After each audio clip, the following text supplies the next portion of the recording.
नमस्कार विद्यार्थी मित्रांनो. अ, आजचा जो क्लास आहे आपला हा अकाउंटचा नाही तर ओशियमचा क्लास होणार आहे.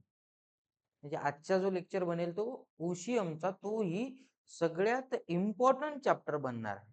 ओशियमचा जो सगळ्यात इम्पॉर्टंट चॅप्टर एक्झाम मध्ये जो चॅप्टर हाय वेटेज चॅप्टर आहे, सगळ्यात जास्त मार्क्सला विचारला जातो, त्या चॅप्टरवर आपण आजचा व्हिडिओ बनवणार आहोत. ओके. नक्कीच चॅप्टरचं नाव आठवलं असेल तुम्हाला काय आहे? येस. ओके. सो ऍक्च्युली हा व्हिडिओ जो आहे तो मराठी मीडियमच्या विद्यार्थ्यांसाठी आहे. इंग्लिश मीडियमच्या विद्यार्थ्यांसाठी नेक्स्ट व्हिडिओ येईल. पहिला व्हिडिओ हा मराठी मीडियमच्या विद्यार्थ्यांसाठी येणार आहे. चला तर मित्रांनो आपण सुरुवात करूयात आपल्या नवीन चॅप्टर पासून. ओके. बघा. चॅप्टर खूप महत्वाचा आहे. आपण सिक्वेन्स फॉलो करत नाहीत. जो चॅप्टर हाय वेटेजला आहे तो चॅप्टर आपण पहिले कव्हर करणार आहोत. आपल्या चॅप्टरचं नाव आहे मित्रांनो, व्यवसाय सेवा. आपल्या चॅप्टरचं नाव काय आहे मित्रांनो? व्यवसाय सेवा. ओके. इंग्लिश मध्ये याला आपण म्हणतो बिझनेस सर्व्हिसेस. Business services. तर हा चॅप्टर एक्झाम मध्ये किती मार्काला येतो एक्झॅक्टली माहिती आहे आपल्याला? हा चॅप्टर 25 ते 27 मार्काला एक्झाम मध्ये म्हणजे एकच चॅप्टर तुमचा 27 मार्कच पकडा मित्रांनो, यांचे 25 सुद्धा नाही. आपण एक रेंज ठेवायची नाही, 27 मार्क. म्हणजे हा चॅप्टर तुम्हाला बोर्डाच्या परीक्षेमध्ये किती मार्क देतो? 27 मार्क देणारा चॅप्टर आहे मित्रांनो हा तुमचा. किती मार्क देणारा चॅप्टर आहे तुमचा हा? 27. मग जर एखादा चॅप्टर तुम्हाला 27 मार्क्स देणार असेल एक्झाम मध्ये बोर्डाच्या, तर तो चॅप्टर आपण चांगल्या पद्धतीने का करू नये? केला पाहिजे नक्कीच आपण तो चॅप्टर चांगल्या पद्धतीने. चला तर मग आपण सुरुवात करणार आहोत. पॉइंट्स खूप सारे आहेत. चॅप्टर मोठा असल्यामुळे पॉइंट्स काय आहेत? खूप सारे आहेत. आणि एक्झामिनर जो असतो मित्रांनो पेपर चेक करणारा, त्याचं पहिलं फोकस असतं की तुम्ही आन्सर मध्ये पॉइंट्स व्यवस्थित लिहिलेत का नाही हे बघणं. जर तुमचा पॉइंट्स व्यवस्थित वाचला तर मध्ये थोडंफार वाचून तो क्रॉस चेक करेल, सिमिलर वर्ड्स आहेत का बघेल आणि तुम्हाला मार्किंग देईल तो. बट तुम्ही जर पॉइंटच चुकीचे टाकले तर तिथेच तुमचं बॅड इम्प्रेशन पडेल आणि तुमचे मार्क कमी व्हायला सुरुवात इथूनच होणार आहे मित्रांनो. सो त्यामुळे आपण आता काय करणार आहोत, एक एक करून प्रत्येक पॉइंट आपण बघणार आहोत. पॉइंट तर बघणार आहोत आणि सोबत त्या पॉइंटचं शॉर्ट मध्ये थोडंसं एक्सप्लेनेशन सुद्धा आपण बघणार आहोत. सुरुवात करूयात व्यवसाय सेवा. ओके. बघा मित्रांनो, जनरली व्यवसाय सेवा सेवा ह्या दिसत नाहीत. व्यवसाय सेवा ह्या दिसतात का? नाहीत. सेवा ह्या अमूर्त असतात. म्हणजे ज्या इनटेंजिबल असतात. सेवांचा वापर केला जातो. वापर इन द सेन्स काय? तर सेवा फील केल्या जातात, सेवा यूज केल्या जातात. बट फ्युचरमध्ये वापरता येतील म्हणून त्याला स्टोअर करून ठेवता येत नाही किंवा सर्व्हिसला एका ठिकाणाहून दुसऱ्या ठिकाणी घेऊन जाता येत नाहीत. सर्व्हिसला आपण टच करू शकत नाही, सर्व्हिसला आपण पाहू शकत नाही. म्हणून याच्यामध्ये इनटेंजिबिलिटी आहे, अमूर्तता आहे. ओके. चला मग आपण सुरुवात करूयात मित्रांनो. आपली सुरुवात होणार आहे आता इथे. पहिला पॉइंट असेल आपला एकदम निवांत, कुठलीही गडबड न करता. चला. पहिली हेडिंग असेल मित्रांनो आपली सेवांची वैशिष्ट्ये. काय हेडिंग असेल आपली? सेवांची वैशिष्ट्ये.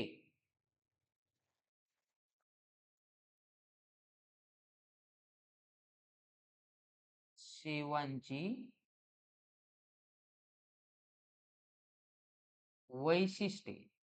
ओके. नेचर बघणार आहोत आपण. सेवांचे वैशिष्ट्य बघणार आहोत. जे व्यवसाय सेवा बघणार आहोत आपण. या व्यवसाय सेवांचे काय बघणार आहोत आपण? वैशिष्ट्य बघणार आहोत. एक एक करून आपण या सेवांचं वैशिष्ट्य बघूयात मित्रांनो. चला. अ, या ठिकाणी मित्रांनो सेवांची टोटल 6 वैशिष्ट्ये बघायची आहेत आपल्याला. पहिलं वैशिष्ट्य आहे सेवांचं, एकदम निवांतपैकी, गडबड करायची नाहीये. सेवांचं पहिलं वैशिष्ट्य आहे मित्रांनो अमूर्त.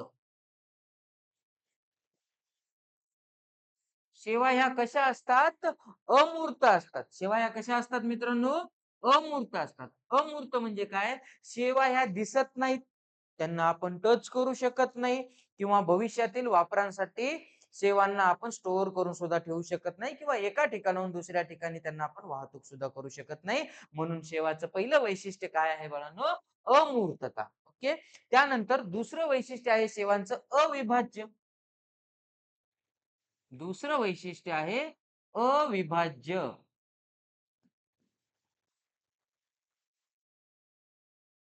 अविभाज्य म्हणजे काय हो आता?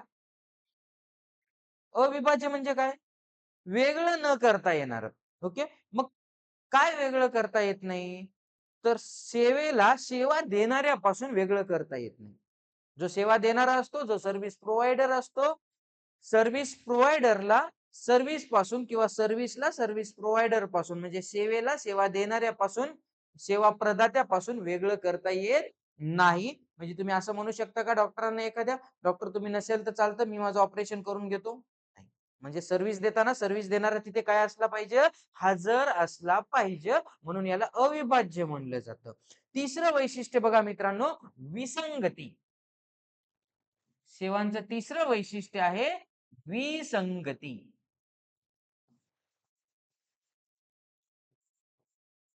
शब्द लागलाय पुढे. संगती म्हणजे काय? सारखे. संगती म्हणजे काय मित्रांनो? सारखे. तर मग विसंगती म्हणजे काय? वेगळेपणा, वेगवेगळेपणा. म्हणजे एकच सर्व्हिस देणारा किंवा एक सेम सर्व्हिस प्रोव्हायडर सेम असेल तुमचा, सेवा देणारा व्यक्ती सेम असेल, पण तो वेगवेगळ्या ग्राहकांना किंवा 2 ग्राहकांना ॲट अ टाईम वेगवेगळा अनुभव देईल. तुम्ही एखाद्या हॉटेलमध्ये जा, सेम हॉटेल 2 ग्राहकांना वेगवेगळा एक्सपिरियन्स देईल किंवा अनुभव देईल. म्हणजे जर एखादा व्यक्ती चहाची ऑर्डर करत असेल, तर त्याचा एक्सपिरियन्स वेगळा असेल मित्रांनो. जर एखादा व्यक्ती त्या ठिकाणी पिझ्झा, बर्गरची ऑर्डर करत असेल, तर त्याचा एक्सपिरियन्स वेगळा असेल. म्हणून सेवा ह्या विसंगत असतात. त्या सारख्या कधीच नसतात. त्या वेगवेगळ्या किंवा बदलत राहतात. त्यानंतर चौथं वैशिष्ट्य आहे मित्रांनो नाशिवंतपणा. आपण सेवांचं चौथं वैशिष्ट्य बघणार आहोत, नाशिवंतपणा.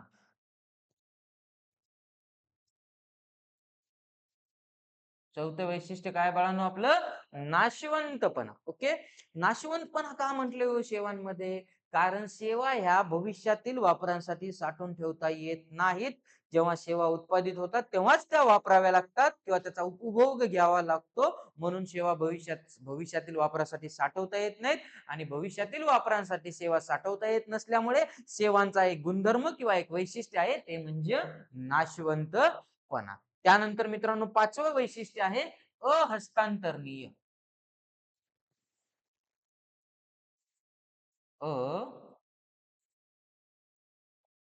अहस्तांतरणीय. अहस्तांतरणीय म्हणजे काय? अ, अहस्तांतरणीय या शब्दाचा अर्थ समजून घ्या, की जे ट्रान्सफर होत नाही, नॉन ट्रान्सफरॅबिलिटी. अहस्तांतरणीय म्हणजे काय? नॉन ट्रान्सफरॅबिलिटी. तर बघा मित्रांनो, अ, तुम्ही जेव्हा सेवा देता, तेव्हा फक्त त्या सेवा दिल्या जातात. त्याची ओनरशिप किंवा मालकी हक्क किंवा ताबा हा ट्रान्सफर होत नाही. फॉर एक्झाम्पल, आपण एखाद्या ठिकाणी हॉटेलमध्ये गेलो, आपण कुठे फिरायला गेलो, टुरिस्ट प्लेसला गेलो, त्या ठिकाणी आपण एखादी रूम बुक केली स्टेसाठी राहण्यासाठी. मग ती रूम बुक केल्याच्या नंतर तेवढ्या पिरियडसाठी आपण तिथं फक्त राहू शकतो. त्या रूमची किंवा त्या हॉटेलची मालकी किंवा ओनरशिप आपल्याकडे ट्रान्सफर होते का? होत नाही. त्यामुळं सर्व्हिसची ओनरशिप ट्रान्सफर होत नाही. सर्व्हिसचा ताबा किंवा पोझेशन ट्रान्सफर होत नाही. म्हणून त्यांचं 5वं वैशिष्ट्य आहे अहस्तांतरणीय. आणि मित्रांनो, सेवांचं शेवटचं वैशिष्ट्य आहे ते आहे ग्राहकांचा सहभाग.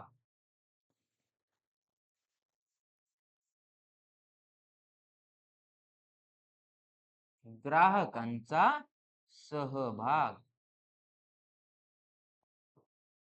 म्हणजे सेवा देताना काय मित्रांनो, सेवा देताना किंवा सर्व्हिस देण्याच्या टाइमला ग्राहक उपलब्ध असलाच पाहिजे.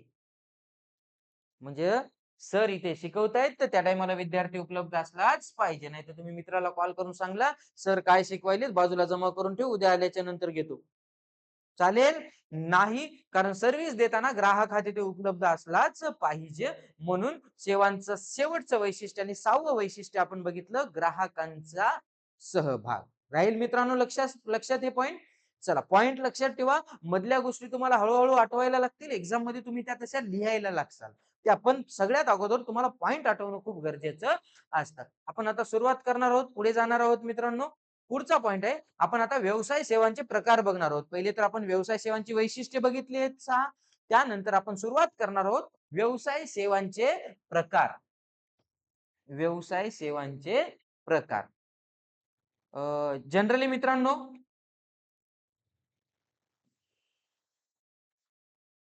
व्यवसाय सेवांचे प्रकार. व्यवसाय सेवांचे प्रकार.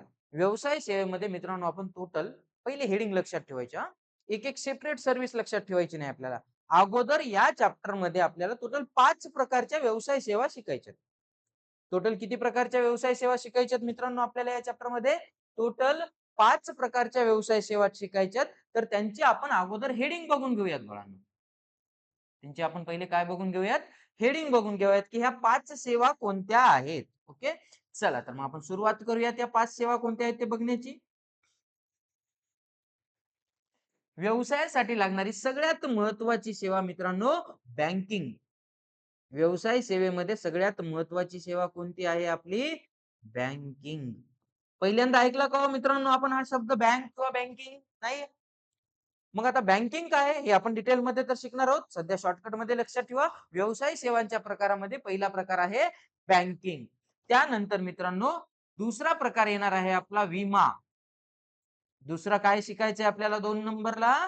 विमा शिकायचा आहे मित्रांनो आपल्याला, इन्शुरन्स. ओके, इन्शुरन्सच्या नंतर मित्रांनो 3 नंबरला आपल्याला शिकायचं आहे वाहतूक.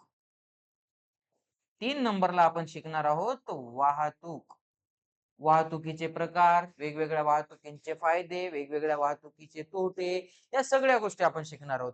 त्यानंतर मित्रांनो 4 नंबरला आपण शिकणार आहोत गोदाम. 4 नंबरला असेल आपलं गोदाम.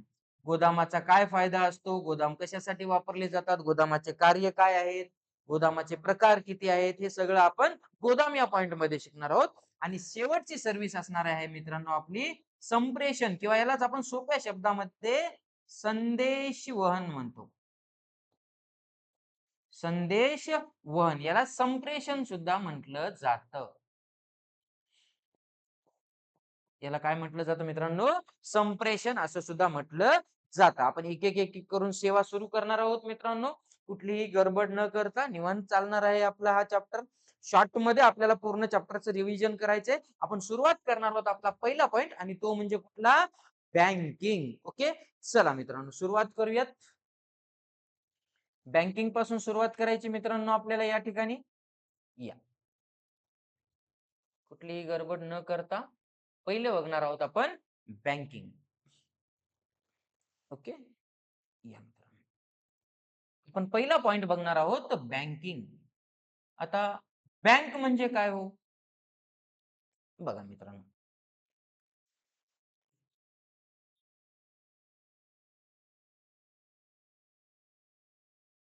बँकिंग. ओके, आता बँकिंग बघण्याच्या अगोदर बँक हा शब्द कुठून आला, बँक या शब्दाचा अर्थ काय, बँक हा शब्द कोणत्या अर्थाने वापरला जातो, या सुद्धा गोष्टी आपल्याला बघाव्या लागणार आहेत या ठिकाणी. चला एक एक करून बघूयात आपण. सुरुवातीला आहे मित्रांनो बघा, बँक शॉर्टकट मध्ये सांगतोय तुम्हाला फक्त मी या ठिकाणी. बँक हा शब्द कुठून आलेला आहे? फ्रेंच भाषेतून आलेला आहे. कुठून आलेला आहे? फ्रेंच भाषेतून. फ्रेंच भाषेमध्ये बँको शब्द होता. फ्रेंच भाषेमध्ये काय शब्द होता मित्रांनो? बँको असा शब्द होता. या बँको शब्दाचा अर्थ काय होता? खंडपीठ. खंडपीठ किंवा टेबल. खंडपीठ किंवा टेबल. पूर्वीच्या काळी कसं होतं मित्रांनो, बँक नव्हती, बँकेचं अस्तित्व नव्हतं. तर मग पैशाची देवाणघेवाण करण्यासाठी, पैसे म्हणजे करन्सी नोट नव्हती पूर्वीच्या काळी. चलनी नोटा होत्या का? नाही. तर मग कॉइन होते, वेगवेगळे कॉइन होते. तर ते कॉइनची देवाणघेवाण करण्यासाठी एका टेबलवर कॉइन ठेवले जायचे. एका टेबलवर कॉइन काय केले जायचे? ठेवले जायचे, आणि त्या ठिकाणाहून व्यवहार केले जायचे. म्हणजे बँको या शब्दाचा अर्थ फ्रेंच मध्ये काय आहे? टेबल किंवा बेंच. काय अर्थ होतो? बेंच या अर्थाने. आणि या टेबल किंवा बेंच या शब्दाला आपण भारतामध्ये काय म्हणून घेतलं? बँक या अर्थाने वापरायला सुरुवात केली. ओके, आता बँक समजण्याच्या अगोदर हळूहळू गोष्टी तर बघणार आहोत आपण. बँक किंवा बँक काय असते हो? सोप्या शब्दात तुम्हाला बँक म्हणजे काय जर लिहायचं असेल, बँक ही एक अशी आर्थिक संस्था असते. काय लिहाल मित्रांनो आपण? बँक ही एक अशी आर्थिक संस्था असते जी लोकांकडून ठेवी स्वीकारते आणि गरजूंना कर्ज पुरवठा किंवा वित्त पुरवठा करते. हे प्रायमरी काम आहेत बँकेचे, मूळ काम आहे. त्याच्या व्यतिरिक्त इतर कामं करते, ते सुद्धा आपण पुढे बघणार आहोत. ओके, चला तर मित्रांनो जाऊयात आपण पुढे. बँकांचे प्रकार. आपण आता पुढची हेडिंग असणार आहे आपली बँकांचे प्रकार. चलो भाई साहब देखेंगे.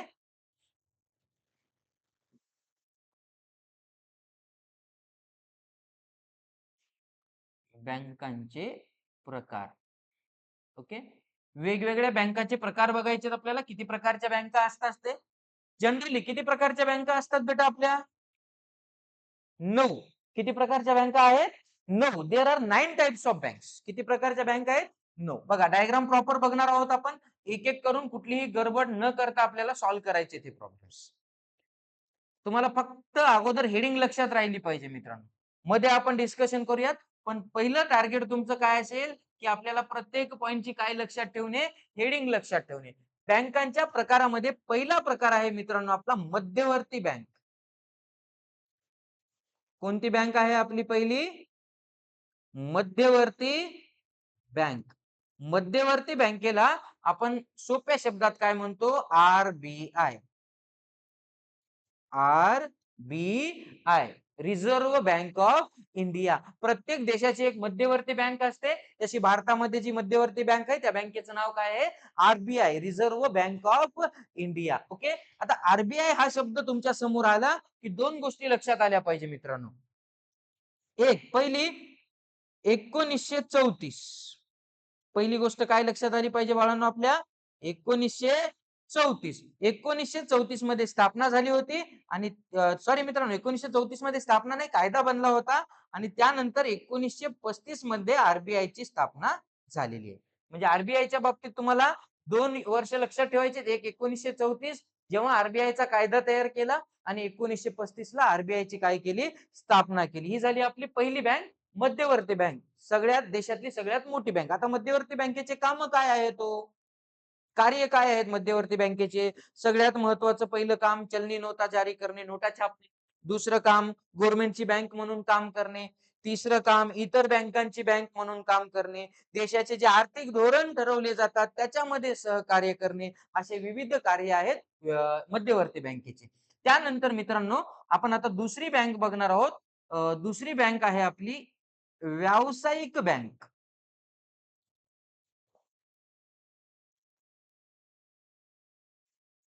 व्यावसायिक बँक. ओके. आता व्यावसायिक बँकेमध्ये मित्रांनो आपल्याला 3 प्रकारच्या बँका शिकायच्या. व्यावसायिक बँकेमध्ये आपल्याला टोटल किती प्रकारच्या बँका शिकायच्या आहेत? 3 प्रकारच्या बँका शिकायच्या आहेत आपल्याला व्यावसायिक बँकेमध्ये. ओके. चला तर आता हे 3 प्रकारच्या बँका कोणत्या आहेत आपण बघूयात एक एक करून. बघ. व्यावसायिक बँकेमध्ये मित्रांनो पहिली बँक आहे सार्वजनिक क्षेत्रातील बँक. पहिली बँक कोणती असेल? सार्वजनिक क्षेत्रातील बँक. जसं की SBI, bank of India he example आहेत सार्वजनिक क्षेत्रातील बँकांचे. त्यानंतर व्यावसायिक बँकेमध्ये दुसरा प्रकार येतो खाजगी क्षेत्रातील बँका. कोणत्या बँका असतील? खाजगी क्षेत्रातील बँका. उदाहरणार्थ ऍक्सिस बँक, एचडीएफसी बँक उदाहरण देऊ शकता तुम्ही खाजगी क्षेत्रातील बँकांचे द्यायचे झाले तर. त्यानंतर मित्रांनो व्यावसायिक बँकेमध्ये तुमची तिसरी बँक असेल परदेशी बँका, ज्यांना आपण विदेशी बँका सुद्धा म्हणतो. कुठली असेल? परदेशी बँका. आता परदेशी बँका काय असतात तो? हा वाईट शब्द नाही, विदेशी बँका आहेत. मग विदेशी बँका म्हणजे कोणत्या बँका? अशा बँका ज्या बँकेची स्थापना भारताच्या बाहेर झालेली आहे किंवा ज्या बँकेचं मुख्यालय हेड ऑफिस भारताच्या बाहेर आहे, पण ही बँक भारतामध्ये एखादं ऑफिस ओपन करते, एखादी ब्रँच ओपन करते आणि भारतामध्ये बँकिंगचे व्यवहार पूर्ण करते. या बँकेला परदेशी बँक किंवा विदेशी बँक म्हटलं जातं. हे 2 प्रकार झाले मित्रांनो. त्यानंतर आपण तिसरी बँक बघणार आहोत आता. तिसरी बँक असेल आपली सहकारी बँक. तिसरी बँक असेल आपली सहकारी बँक.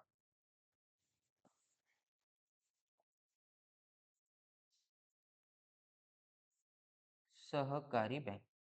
मित्रांनो सहकारी बँकेमध्ये सुद्धा आपल्याला 3 प्रकारच्या बँका शिकायच्या. सहकारी बँकेमध्ये सुद्धा किती प्रकारच्या बँका शिकायच्या आहेत आपल्याला?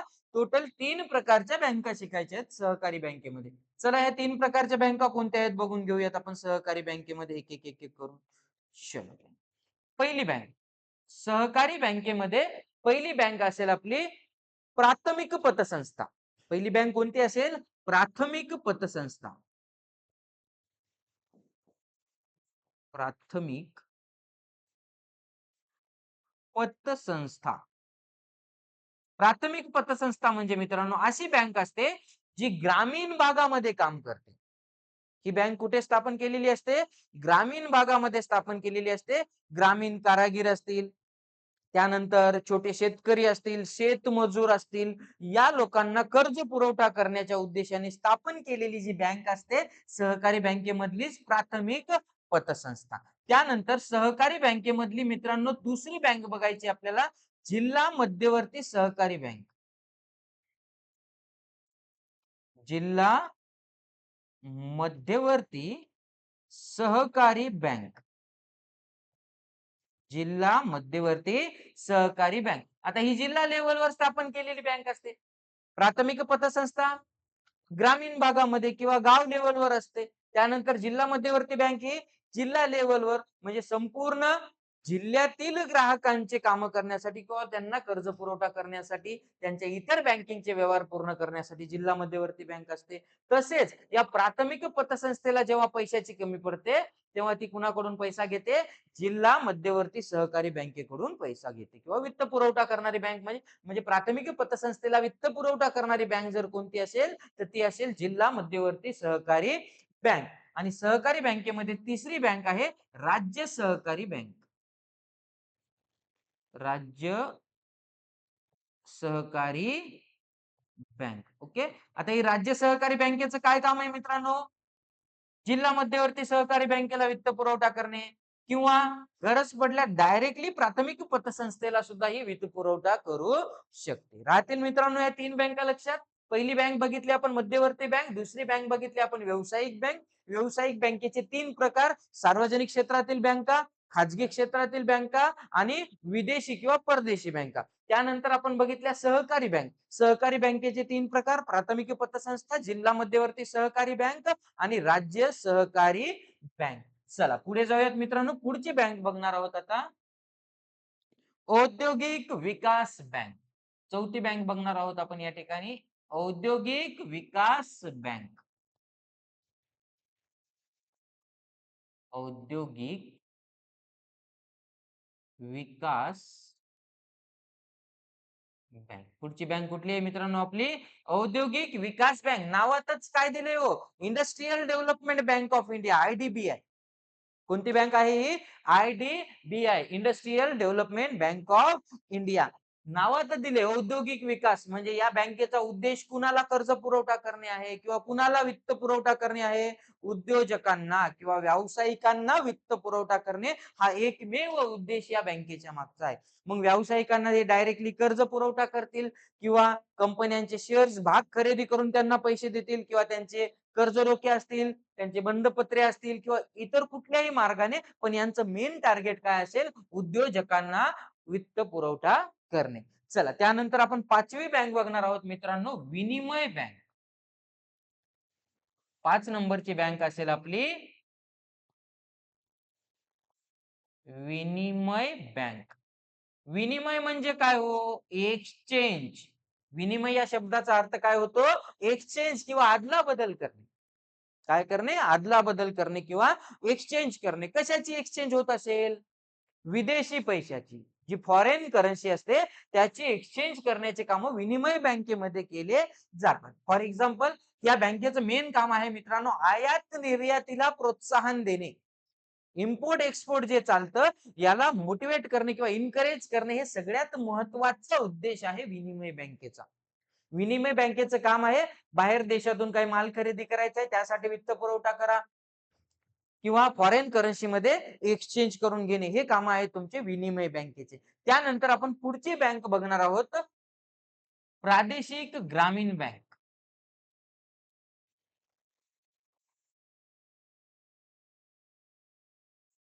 प्रादेशिक ग्रामीण बँक.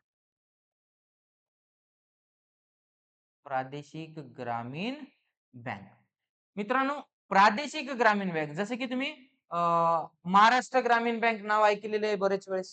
महाराष्ट्र ग्रामीण बँक म्हणजे ही बँक ना त्या तेवढ्या रिजन पुरती काम म्हणजे तेवढ्या जो प्रादेशिक एरिया आहे, जे भौगोलिक एरिया आहे, तेवढ्या एरिया पुरते या बँकेचा मेन उद्देश हा शेतकरी, ग्रामीण भागातील लोक, श्रीमंत उद्योजक, छोटे छोटे जे उद्योजक आहेत, लघु उद्योजक, या लोकांना वित्त पुरवठा करणे हा प्रादेशिक ग्रामीण बँकेचा उद्देश असतो. त्यानंतर पुढची बँक आहे मित्रांनो बचत बँक. पुढची बँक कुठली आहे आपली? बचत बँक. नावातच दिले बचत. लोकांमध्ये बचतीची सवय लावण्यासाठी या बँकेचा उद्देशच आहे. आणि स्पेशली मित्रांनो बचत बँक ही ग्रामीण भागातील लोकांना बचतीची सवय लावण्यासाठी स्थापन केलेली बँक. म्हणजे तुमच्या छोट्या अमाउंट पासून ते मोठ्या अमाउंट पर्यंत रक्कम स्वीकारते ही बँक. इव्हन दररोज तुमच्या 100 रुपयापासून पैसे स्वीकारते ही बँक. जे पिग्मी एजंट्स वगैरे असतात हे यांची उदाहरण आहेत मित्रांनो. त्यानंतर पुढची 8 नंबरची बँक असेल मित्रांनो तुमची गुंतवणूक बँक. गुंतवणूक बँक. ओके. ही थोडीशी डिफरंट टाइपची बँक आहे मित्रांनो. गुंतवणूक बँक. तुम्ही बघू आपण गुंतवणूक बँक एक्झॅक्टली काय असते ते. बाकीच्या बँकांसारखं कार्य नाही मित्रांनो या बँकेचं, गुंतवणूक बँकेचं. बाकीच्या बँकांचं काम कसं होतं? लोकांकडून ठेवी स्वीकारा, गरजू लोकांना कर्ज पुरवठा द्या. नाही. ही बँक फक्त गुंतवणुकी संदर्भातील सल्ला देते किंवा मार्गदर्शन करते. या बँकेचे ग्राहक हे सामान्य लोक नसतात. या बँकेचे ग्राहक हे व्यावसायिक किंवा शैक्षणिक संस्था किंवा इतर व्यावसायिक संस्था ह्याच या बँकेचे ग्राहक असतात. म्हणजे या बँकेचं काम कर्ज देणे किंवा लोकांकडून ठेवी स्वीकारणे हे नाहीच आहे. या बँकेचं काम काय आहे की व्यावसायिकांना गुंतवणुकी संदर्भातील सल्ला देणे, मार्गदर्शन करणे. आणि शेवटची बँक बघणार आहोत मित्रांनो आपण कुठल्या हो?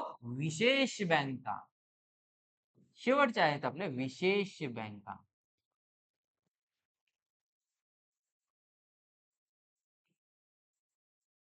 विशेष बँका. विशेष बँकांमध्ये मित्रांनो आपण 3 प्रकारच्या बँका बघणार आहोत. किती प्रकारच्या बँका बघायच्यात आपल्याला? 3 प्रकारच्या बँका बघायच्यात विशेष बँकेमध्ये. पहिली आहे मित्रांनो निर्यात आयात बँक. निर्यात आयात बँक. नावातच दिले निर्यात. आयात निर्यातीला प्रोत्साहन देणे, त्यांना वित्त पुरवठा करणे किंवा आयात निर्याती संबंधित मार्गदर्शन करण्यासाठी या बँकेची स्थापना केली जाते. त्यानंतर दुसरी आहे आपली भारतीय लघु उद्योग विकास बँक, ज्याला आपण सिडबी म्हणतो. भारतीय लघु उद्योग म्हणजे छोटे छोटे उद्योग, लघु उद्योग विकास बँक. भारतीय लघु उद्योग विकास बँक हे एक उदाहरण असेल मित्रांनो तुमचं विशेष बँकेचं. ओके. म्हणजे छोट्या व्यावसायिकांना मग त्यांच्या जाहिराती करण्यापासून ते त्यांच्या व्यवसायामध्ये प्रोडक्शन करेपर्यंत मदत करते ही बँक. भारतीय लघु उद्योग विकास बँक, हिला शॉर्टकट मध्ये सिडबी म्हटलं जातं. Small industrial development bank of India. SIDBI हा शब्द वापरला जातो. आणि विशेष बँकेमध्ये मित्रांनो शेवटची बँक आहे नाबार्ड. नाबार्ड ऐकलं या नाव अगोदर नाबार्डचं? येस. ग्रामीण भागाच्या विकासासाठी स्थापन केली गेलेली बँक म्हणजे कोणती बँक? नाबार्ड. राहतील मित्रांनो बँकांचे प्रकार लक्षात. एकूण किती प्रकार बघितले आपण बँकांचे? 9 प्रकार. पहिलं मध्यवर्ती बँक, त्यानंतर व्यावसायिक बँक. व्यावसायिक बँकेचे 3 प्रकार: सार्वजनिक क्षेत्रातील बँका, खाजगी क्षेत्रातील बँका आणि विदेशी बँका. त्यानंतर तिसरा प्रकार बघितला आपण सहकारी बँक. त्याच्यामध्ये प्राथमिक पतसंस्था, जिल्हा मध्यवर्ती सहकारी बँक आणि राज्य सहकारी बँक. त्यानंतर बघितला आपण औद्योगिक विकास बँक, त्यानंतर विनिमय बँक, देन प्रादेशिक ग्रामीण बँक, बचत बँक, गुंतवणूक बँक आणि शेवटी विशेष बँकांचे 3 प्रकार बघितले आपण. निर्यात आयात बँक, त्यानंतर आपण बघितली भारतीय लघु उद्योग विकास बँक आणि नाबार्ड. जाऊयात मित्रांनो पुढे. चला आता ह्या ज्या व्यावसायिक बँका आहेत ना, पण हा जो पॉइंट बघितला होता व्यावसायिक बँक, या बँकांचे आपल्याला कार्य बघायचे. व्यावसायिक बँकांचे कार्य. चला तर बघूयात व्यावसायिक बँकांचे कार्य. पुढची हेडिंग असेल आपली व्यावसायिक बँकांचे कार्य. लिहिण्यासाठी स्क्रीनशॉट वगैरे घेऊ शकता तुम्ही. जाऊयात पुढे. व्यावसायिक बँकेची कार्य आपण बघणार आहोत मित्रांनो आता व्यावसायिक बँकेची कार्य. व्यावसायिक बँकेची किती कार्य आहेत, कोणती कार्य आहेत, या सगळ्या गोष्टी आपण बघणार. व्यावसायिक बँकेची कार्य.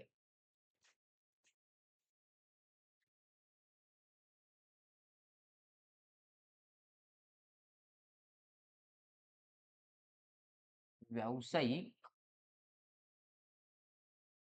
बँकेची कार्य. पॉइंट महत्वाचा आहे मित्रांनो, लक्षात ठेवायला खूप चांगला पॉइंट आहे हा. लक्षात राहील पण असा पॉइंट आहे. प्रॉपरली डायग्राम काढून शिकवला जाईल, त्यामुळे लक्षात राहायला खूप सोपा जाईल. मित्रांनो, व्यावसायिक बँकेची दोन कार्य असतात. व्यावसायिक बँकेची किती कार्य असतात? दोन. एक असतं प्राथमिक कार्य आणि दुसरं असतं दुय्यम कार्य. व्यावसायिक बँकेची एकूण दोन कार्य आहेत. तुम्हाला जर एक्झाम मध्ये क्वेश्चन आलाच तर काय येणारच आहेत क्वेश्चन. तर तुमची सुरुवात असेल, व्यावसायिक बँकेची कार्य ही दोन गटामध्ये विभागली जातात, जसे की प्राथमिक कार्य आणि दुय्यम कार्य. मग आपण पहिलं बघणार आहोत प्राथमिक कार्य.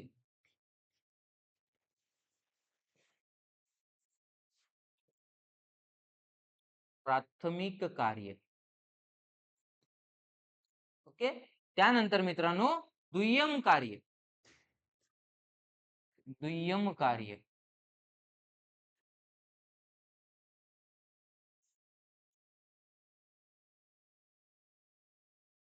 दुय्यम कार्य. चला, प्राथमिक कार्य आणि दुय्यम कार्य. डायग्राम प्रॉपर बघूयात मित्रांनो आपण. प्राथमिक कार्यामध्ये परत दोन प्रकारचे कार्य शिकायचे मित्रांनो आपण. व्यावसायिक बँकेचे जे कार्य आहेत त्याच्या प्राथमिक कार्यामध्ये परत किती प्रकारचे कार्य शिकणार आहोत आपण? दोन प्रकारचे कार्य शिकणार आहोत.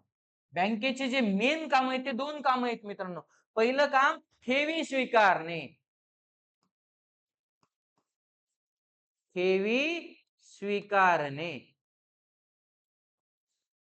व्यावसायिक बँकेचं पहिलं काम काय आहे? प्राथमिक. त्याच्यामध्ये पहिलं काम ठेवी स्वीकारणे आणि दुसरं काम आहे कर्ज देणे. दुसरं काम आहे कर्ज देणे. म्हणजे व्यावसायिक बँकेचे दोन महत्वाचे काम, पहिलं ठेवी स्वीकारणे आणि दुसरं कर्ज देणे. ओके. चला बघा मित्रांनो, पहिलं आहे ठेवी स्वीकारणे आणि त्यानंतर दुसरं आहे कर्ज देणे. ओके. आता आपण ना ठेवी स्वीकारण्यामध्ये आपल्याला ठेवीचे प्रकार बघायचे. बँकामध्ये जो पैसा ठेवला जातो, ज्या ठेवी ठेवल्या जातात त्यांचे आपल्याला प्रकार शिकायचे. तर मित्रांनो ठेवीचे दोन प्रकार शिकायचे आपल्याला. ठेवीचे एकूण किती प्रकार शिकायचे आपल्याला? दोन प्रकार शिकायचे आहेत. पहिला आहे वेळ ठेव. वेळ ठेव आणि दुसरा आहे मागणी ठेव. मागणी ठेव. मित्रांनो वेळ ठेव ही विशिष्ट मुदतीसाठी ठेवली जाते. बँकेमध्ये जो पैसा विशिष्ट मुदतीसाठी विशिष्ट रक्कम विशिष्ट व्याज दरासह ठेवली जाते ती वेळ ठेव मध्ये येते. आणि मागणी ठेव मध्ये काय येतं? आपला असा पैसा बँकेमध्ये जो आपण जेव्हा मागला तेव्हा, म्हणजे ग्राहकाने जेव्हा विनंती केली, पैसे मागले, रिक्वेस्ट केली, तेव्हा बँकेला ताबडतोब ते पैसे द्यावे लागतील, याला मागणी ठेव म्हटलं जातं. चला तर आता बघूयात. जे आपलं वेळ ठेव आहे मित्रांनो, पहिला पॉइंट काय आहे आपला? वेळ ठेव. बघा. आणि दुसरा आहे मागणी ठेव. आता या वेळ ठेवीचे परत आपल्याला दोन प्रकार बघायचे. किती प्रकार आहेत? दोन प्रकार. पहिला आहे मुदत ठेव. मुदत ठेव, ज्याला आपण एफडी म्हणतो, फिक्स डिपॉझिट. एक विशिष्ट रक्कम बँकेमध्ये एकदाच जमा केली जाते. विशिष्ट रक्कम असते, अमाऊंट फिक्स असते, त्याचा पिरियड फिक्स असतो, किती दिवसासाठी आपण बँकेत ठेवायलो, आणि त्याच्यावर व्याज किती टक्क्याने भेटणार आहे आपल्याला, त्याचा व्याजाचा दर सुद्धा फिक्स असतो. आणि दुसरा आहे आवर्ती ठेव. दुसरं आहे आवर्ती ठेव. मित्रांनो दोन्ही मध्ये, मुदत ठेव मध्ये आणि आवर्ती ठेव मध्ये फार जास्त फरक नाही. इथे सुद्धा अमाऊंट फिक्स असते, अमाऊंट किती दिवसासाठी ठेवायला त्याचा पिरियड फिक्स असतो, आणि व्याजाचा दर सुद्धा फिक्स असतो. आवर्ती ठेवीमध्ये सुद्धा सेम मित्रांनो, अमाऊंट फिक्स, पिरियड फिक्स, व्याजाचा दर फिक्स. मग दोन्हीत फरक काय आहे? फरक एवढाच आहे, मुदत ठेव मध्ये पैसे वन टाइम एकदा ठेवावे लागतील बँकेमध्ये. तुम्ही जेव्हा बँकेमध्ये एफडी करताय तेव्हा वन टाइम पैसा द्यावा लागेल आणि आवर्ती ठेवीमध्ये काय असतं, एक स्पेसिफिक अमाउंट, एक विशेष अमाउंट दर महिन्याला तुमच्या अकाउंट मधून कट होईल, रेग्युलर अकाउंट मधून, आणि या आवर्ती ठेवीच्या खात्यामध्ये जमा व्हायला लागेल. म्हणजे पहिल्या मुदत ठेवमध्ये तुम्हाला वन टाइम पैसे जमा करावे लागत आहेत आणि आवर्ती ठेवमध्ये तुम्हाला एकदाच पैसे जमा करायची गरज नाही. दर महिन्याला एक विशिष्ट अमाउंट तुमची काय होते त्या ठिकाणी ट्रान्सफर होते. ओके, चला त्यानंतर मित्रांनो मागणी ठेव मध्ये येऊयात आता. मागणी ठेवीचे सुद्धा दोन प्रकार बघायचे आपल्याला. हे एकदम सोपा पॉइंट आहे. पहिलं आहे बचत खाते. बचत खाते ज्याला आपण सेव्हिंग अकाउंट म्हणतो. म्हणजे या अकाउंट मधले पैसे तुम्हाला जेव्हा पाहिजे तेव्हा काढून घेऊ शकता तुम्ही. त्यानंतर दुसरं आहे चालू खाते. चालू खाते. चालू खाते म्हणजे ज्याला आपण कोणतं अकाउंट म्हणतो, करंट अकाउंट. जनरली बचत खाते हे सामान्य व्यक्ती, पगारदार व्यक्ती उघडतात बँकेमध्ये, आणि चालू खाते हे व्यावसायिक असतील, शिक्षण संस्था असतील किंवा इतर व्यावसायिक संस्था असतील तर ह्या उघडतात. म्हणजे जर तुम्हाला जास्त व्यवहार करायचे किंवा नियमित व्यवहार करायचे तर चालू खाते व्यावसायिक उघडले जातात त्या ठिकाणी. आता यात मित्रांनो आपण कर्ज. पुढचा पॉइंट काय असेल आपला, कर्ज. ओके, कर्ज देण्यामध्ये सुद्धा मित्रांनो आपल्याला दोन पॉइंट शिकायचे. कर्ज देण्यामध्ये किती पॉइंट शिकायचे आपल्याला, दोन पॉइंट शिकायचे. बघा हे दोन पॉइंट कोणते आहेत. कर्जामध्ये एक कर्ज एक शिकायचंय आपल्याला. त्यानंतर उचल. उचल किंवा याला आपण ऍडव्हान्स रक्कम म्हणतो. उचल किंवा काय म्हणतो आपण याला, ऍडव्हान्स रक्कम जी म्हणतो. हे दोन पॉइंट आपल्याला या ठिकाणी शिकायचे आहेत. ओके, कर्ज किंवा उचल. आपल्याला कर्जाचे तीन प्रकार शिकायचे आहेत बाळा. कर्जाचे किती प्रकार शिकायचे आहेत, तीन. पहिलं अल्पमुदत कर्ज. अल्प मुदत कर्ज. ओके, त्यानंतर दुसरं मध्यम मुदत कर्ज. मध्यम मुदत कर्ज.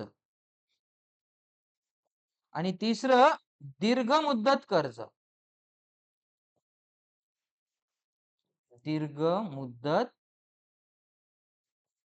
कर्ज. ओके, काय फरक आहे. अल्प मुदत कर्ज हे 1 वर्ष कालावधीसाठी दिलं जातं. म्हणजे किती वर्ष, मॅक्झिमम 1 वर्ष कालावधीसाठी. म्हणजे अल्प मुदतीचे जे कर्ज असतात त्यांची परतफेड तुम्हाला बँकेला 1 वर्षाच्या आत करावी लागेल. मध्यम मुदतीचे कर्ज 1 वर्ष ते 5 वर्षाचा कालावधी असतो या कर्जांचा, आणि दीर्घ मुदतीच्या कर्जांचा कालावधी हा 5 वर्षापेक्षा जास्त असतो. त्यानंतर आता बघूयात मित्रांनो आपण उचल. उचलचे सुद्धा आपल्याला तीन प्रकार बघायचे. पहिला आहे रोख पत. रोख पत म्हणजे तुम्हाला कॅश दिली जाणार नाही, पण तुमची गॅरंटी घेतली जाईल. पत म्हणजे काय, गॅरंटी घेतली. तुम्हाला म्हणजे एखाद्या बँकेला सांगितलं जाईल की या व्यक्तीला तुम्ही पैसे द्या, आम्ही तुमचे पैसे देऊ. म्हणजे तुमच्या बेसिसवर तुमची बँक काय करते, तुम्हाला सरळ पैसा न देता दुसऱ्या मार्फत तुम्हाला पैसा द्यायला रोखपत मध्ये. त्यानंतर येतं अधिविकर्ष. अधिविकर्ष. आता हे अधिविकर्ष काय असतो, ही जी फॅसिलिटी आहे ना मित्रांनो फक्त चालू खातेधारकांनाच दिली जाते. बँक ओव्हरड्राफ्ट फॅसिलिटी म्हटलं जातं याला इंग्लिशमध्ये. ओके, बँक ओव्हरड्राफ्ट फॅसिलिटी फक्त चालू खातेधारकांना म्हणजे करंट अकाउंट वाल्यांना दिली जाते. जर समजा बँकेमध्ये तुमचे पैसे आहेत 50,000 आणि तुम्हाला पाहिजे 70,000 किंवा 80,000, मोर दॅन तुमच्या अमाऊंट पेक्षा, क्लोजिंग बॅलन्स पेक्षा जास्त पैसे पाहिजे तुम्हाला, तर अशा टाइमला तुम्ही बँकेला रिक्वेस्ट करू शकता आणि बँक तुम्हाला एक्स्ट्रा पैसे देते. हे जे अधिविकर्ष असतं हे तुम्हाला 15 दिवस ते 60 दिवसाच्या पिरियड साठी दिलं जातं. म्हणजे पैसे घेतल्याच्या नंतर तुम्ही 15 दिवसापासून 60 दिवसात कधी याची परतफेड करू शकता. आणि शेवटचा आहे हुंडीची वटणावळ.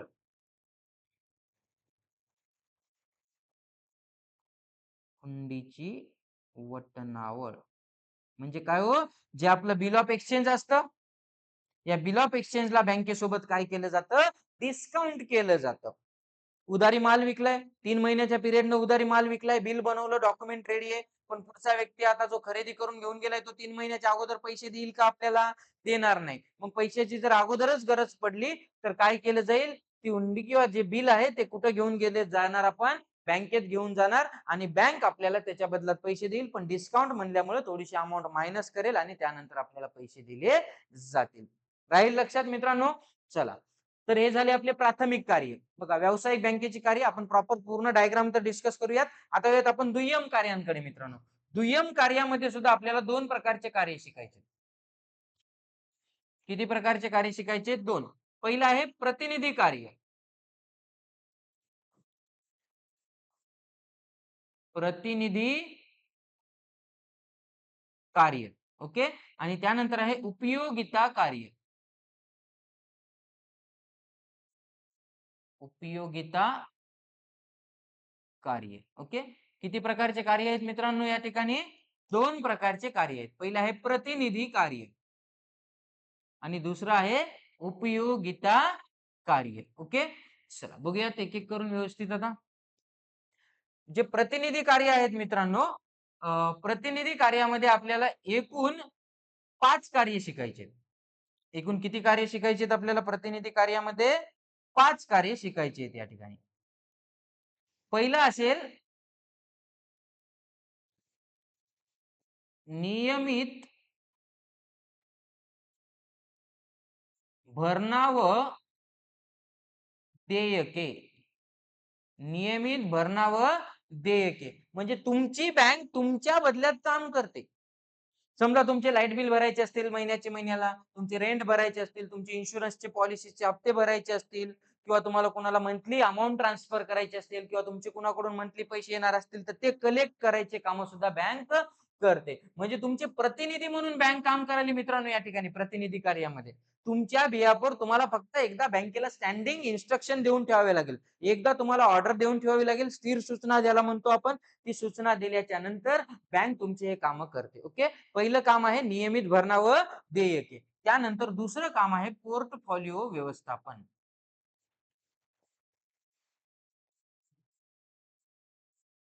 पोर्टफोलिओ व्यवस्थापन. पोर्टफोलिओ व्यवस्थापन. ओके. Portfolio management. तुमची बँक तुमच्या बदल्यात शेअर्सची खरेदी विक्री, भागांची खरेदी विक्री करण्याचे काम करते. तुमच्याच डीमॅट अकाउंट वरून तुमच्याच युजर आयडी लॉग इन वरून खरेदी विक्री होईल, पण तुमच्या बदल्यात, कारण बँकेचं अनालिसिस तगडं असतं, बँकेला अनुभव असतो, लॉस होण्याचे चान्सेस खूप कमी असतात, म्हणून तुमच्या बदल्यात काम कोण करायले? तुमची बँक काम करते. तिसरं कार्य आहे मित्रांनो निधी हस्तांतर. निधी म्हणजे काय हो? फंड, पैसा. हस्तांतर म्हणजे काय? ट्रान्सफर. निधी हस्तांतर. निधी हस्तांतरण. ओके. पैसा ट्रान्सफर म्हणजे एका बँकेतून दुसऱ्या बँकेत किंवा एका बँकेच्या एका ब्रँच मधून दुसऱ्या बँक मध्ये पैसे ट्रान्सफर करायचे काम सुद्धा केले जातात. त्यानंतर आहे डिमटेरियलायझेशन.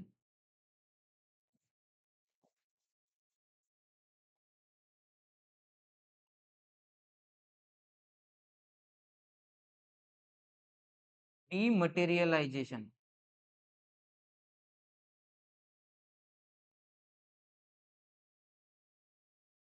डिमटेरियलायझेशन. ओके. तर हे काय असतं मित्रांनो?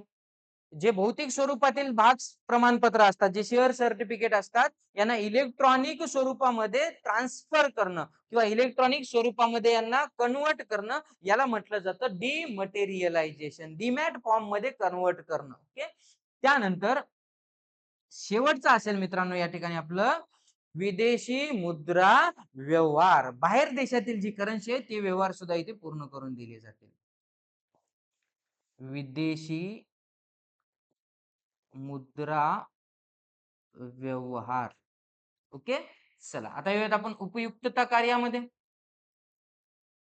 हे 5 कार्य झाले प्राथमिक प्रतिनिधी कार्य. त्यानंतर उपयुक्तता कार्यामध्ये 6 कार्य शिकायचे मित्रांनो आपल्याला. पहिलं कार्य आहे धनादेश. धनादेश म्हणजे काय हो? चेकबुक द्यायचं काम करते बँक तुम्हाला. ओके. त्यानंतर दुसरं आहे लॉकर सुविधा. तुम्हाला लॉकरची सुविधा सुद्धा उपलब्ध करून देते बँक. लॉकर सुविधा. तिसरा आहे प्रकल्प अहवाल. प्रकल्प अहवाल. तुम्हाला मार्केटमधून पैसा घ्यायचा आहे, किंवा गव्हर्नमेंटच्या अधिकाऱ्यांच्या संमती घ्यायच्या, सही घ्यायच्या, तर त्यासाठी एक प्रकल्प अहवाल बनवून द्यावा लागतो. त्यानंतर भेट धनादेश. भेट धनादेश. गिफ्ट देण्यासाठी तुम्हाला एक मोठा चेक बनवून दिला जाईल. त्यानंतर 5वा आहे मित्रांनो आपलं अंडर रायटिंग सेवा. ही शेअर मार्केटशी संबंधित कन्सेप्ट आहे. अंडर रायटिंग सेवा. अंडर रायटिंग सेवा. आणि शेवटचा आहे सोने गुंतवणुकी संदर्भातील सेवा. गोल्ड मध्ये कुठे इन्व्हेस्टमेंट करायची ह्या गोष्टी इथे सांगल्या जातील. सोने गुंतवणुकी संदर्भातील सेवा. सोने गुंतवणुकी संदर्भातील सेवा. गोल्ड मध्ये कुठे इन्व्हेस्टमेंट केल्या पाहिजे या गोष्टी तुम्हाला सांगितलं. ओके, राहील मित्रांनो डायग्राम लक्षात. डायग्राम प्रॉपरली लक्षात ठेवायचा आहे. व्यावसायिक बँकेची दोन कार्य आहेत. एक आहे प्राथमिक कार्य आणि दुसरं आहे दुय्यम कार्य. प्राथमिक कार्यामध्ये दोन कार्य आहेत. लोकांकडून ठेवी स्वीकारणे आणि गरजूंना कर्ज पुरवठा करणे. ठेवीचे दोन प्रकार, एक वेळ ठेव आणि दुसरी मागणी ठेव. वेळ ठेवीचे परत दोन प्रकार, मुदत ठेव आणि आवर्ती ठेव. मागणी ठेवीचे परत दोन प्रकार, बचत खाते आणि चालू खाते. मग कर्जामध्ये परत दोन प्रकार, कर्ज आणि उचल किंवा ज्याला आपण ऍडव्हान्स रक्कम म्हणतो. कर्जाचे तीन प्रकार, अल्प मुदत म्हणजे 1 वर्षापर्यंत कर्ज, मध्यम मुदत म्हणजे 1 वर्ष ते 5 वर्षापर्यंत कर्ज, दीर्घ मुदत म्हणजे 5 वर्षापेक्षा जास्त कालावधीचं कर्ज. त्यानंतर रोखपत, अधिविकर्ष आणि हुंडीची वटणावळ हे तीन तुमचे उचल मध्ये येतील, ऍडव्हान्स रक्कम मध्ये येतील. आता या दुय्यम कार्यामध्ये, दुय्यम कार्यामध्ये सुद्धा दोन प्रकार पडतील, एक प्रतिनिधी कार्य आणि दुसरं उपयोगिता कार्य.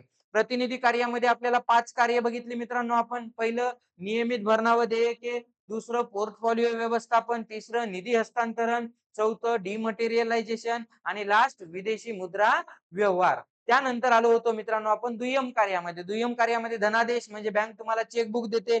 त्यानंतर लॉकर सुविधा उपलब्ध करून देते. त्यानंतर प्रकल्प अहवाल बनवून देण्याचं काम करते. भेट धनादेश ज्याला आपण काय म्हणतो, गिफ्ट देण्यासाठी वेगवेगळ्या समारंभाच्या वेळी चेक दिला जातो ते देतील. अंडर रायटिंग सर्व्हिस करून देतील. अंडर रायटिंग ही मिनिमम सबस्क्रिप्शन 90% जे आहे त्या ठिकाणी होती अप्लाय. आणि सोने गुंतवणुकी संदर्भातील सुद्धा तुम्हाला सर्व्हिस दिल्या जातील. ओके, चला तर मित्रांनो हा डायग्राम प्रॉपर लक्ष.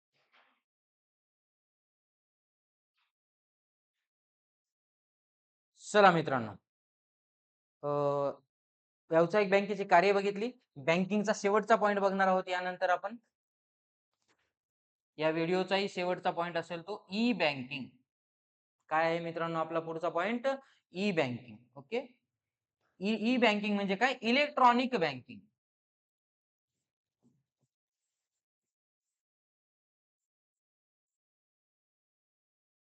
E banking. ओके, इलेक्ट्रॉनिक बँकिंगचे काही आपल्याला मेथड शिकायचे या ठिकाणी. ई बँकिंग म्हणजे एक व्हर्च्युअल बँकिंग असते, आभासी बँकिंग म्हटलं जातं ई बँकिंगला. म्हणजे प्रत्यक्ष कुठलंही याचं फिजिकल प्लेस नाहीये. ई बँकिंग मध्ये ऑनलाईन व्यवहार केले जातात. कम्प्युटर आणि इंटरनेटच्या साहाय्याने केली जाणारी बँकिंग म्हणजे ई बँकिंग होय, सोप्या शब्दात जर सांगायचं झालं तर. आता ई बँकिंग मध्ये आपण काही गोष्टी शिकणार आहोत मित्रांनो. मेन पॉइंट शिकवेल मी तुम्हाला ई बँकिंग मध्ये. जनरली या ठिकाणाहून तुम्हाला लॉंग क्वेश्चन नसतो. संज्ञा स्पष्ट करामध्ये तुम्हाला RTGS, NEFT, ATM card, debit card, credit card इथून क्वेश्चन येण्याची खूप शक्यता असते. त्यामुळे हा एक छोटासा पॉइंट बघणार आहोत आपण. पहिलं आहे एटीएम. एटीएम म्हणजे काय हो? ऑटोमॅटिक ट्रेलर मशीन, ज्याला मराठीत म्हटलं जातं नगद स्वयंचलित प्रदान यंत्र. म्हणजे तुमचं डेबिट कार्ड वापरून तुमच्या खात्यावरील पैसे तुम्ही याच्या मार्फत काढू शकता. त्यानंतर आहे मित्रांनो डेबिट कार्ड. 2 नंबरला काय येणार? Debit card.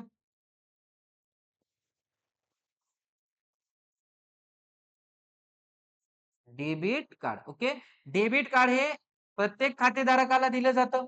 खातं उघडताच काही बँका ताबडतोब डेबिट कार्ड द्यायला, ज्याला आपण एटीएम कार्ड म्हणतो. डेबिट कार्ड म्हणजे सोप्या भाषेत काय? तुमचं एटीएम कार्ड. तुम्हाला डेबिट कार्डमुळे पैसा बाळगण्याची गरज नाही. एक प्रकारची डिजिटल प्लास्टिक मनी आहे तुमच्या सोबत. एक जी छोटी चिप आहे ती काय आहे? तुमची प्लास्टिक मनी आहे. तिचा वापर करून तुम्ही कुठूनही एटीएम मशीन मधून ते पैसे काढू शकता किंवा स्वाईप करून तुम्ही याचा वापर करू शकता. त्यानंतर मित्रांनो 3 नंबरला आपण बघणार आहोत क्रेडिट कार्ड.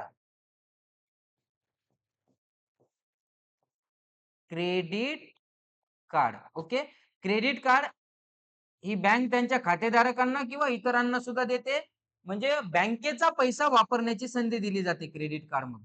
क्रेडिट कार्डमुळे सुद्धा तुम्हाला सोबत पैसे बाळगायची गरज नाही. क्रेडिट कार्डच्या माध्यमातून तुम्ही खरेदी किंवा विविध खर्च करू शकता. त्यानंतर जे काही बिल येईल ते तुम्हाला पेड करून म्हणजे एक तात्पुरती पैशाची सुविधा करून दिली आहे. बँकेचा पैसा तुम्ही वापरायला. डेबिट कार्डमध्ये जर तुमच्याकडे पैसा असेल तरच तुम्हाला पैसा भेटेल. पण क्रेडिट कार्डमध्ये बँकेचा पैसा तुम्हाला वापरायला भेटेल. त्यानंतर मित्रांनो ई बँकिंग मध्ये पुढचा महत्वाचा पॉइंट आहे. इथून तुम्हाला संज्ञा स्पष्टीकरणामध्ये क्वेश्चन येण्याची खूप शक्यता असते. RTGS. RTGS. Okay. Real time gross settlement. Real time gross settlement. Online पैसे पाठवण्याची एक पद्धत आहे मित्रांनो. आणि त्यानंतर शेवटचं आहे NEFT. NEFT. National electric fund transfer. या छोट्या कन्सेप्ट आहेत, या वाचून घेतले तरी तुमच्या लक्षात राहतील. फक्त तुम्हाला हे हेडिंग लक्षात ठेवण्यासाठी आपण 5 हेडिंग या ठिकाणी सांगलेले आहेत. तर या व्हिडिओमध्ये आपण इथेच थांबणार आहोत. बँकिंगला इथेच थांबवलंय. कारण चॅप्टर खूप मोठा आहे मित्रांनो. एका व्हिडिओमध्ये कव्हर होणार नाही आणि पूर्ण एका व्हिडिओत बघायचं म्हणलं तर तुम्ही बघणार नाही, झोपी जासाल. त्यामुळे आपण 2 व्हिडिओमध्ये हा चॅप्टर कव्हर करणार आहोत. सो पहिल्या व्हिडिओमध्ये आपण बिझनेस सर्व्हिसेस, त्याची वैशिष्ट्य, त्यानंतर व्यावसायिक बँकांची कार्य आणि बँकांचे प्रकार एवढं संपवले. बाकीचं आपलं आता विमा, वाहतूक, गोदाम आणि संप्रेषण एका व्हिडिओमध्ये पूर्ण आपण संपवून टाकूयात. चला भेटूयात मित्रांनो. Have a nice day. Bye bye.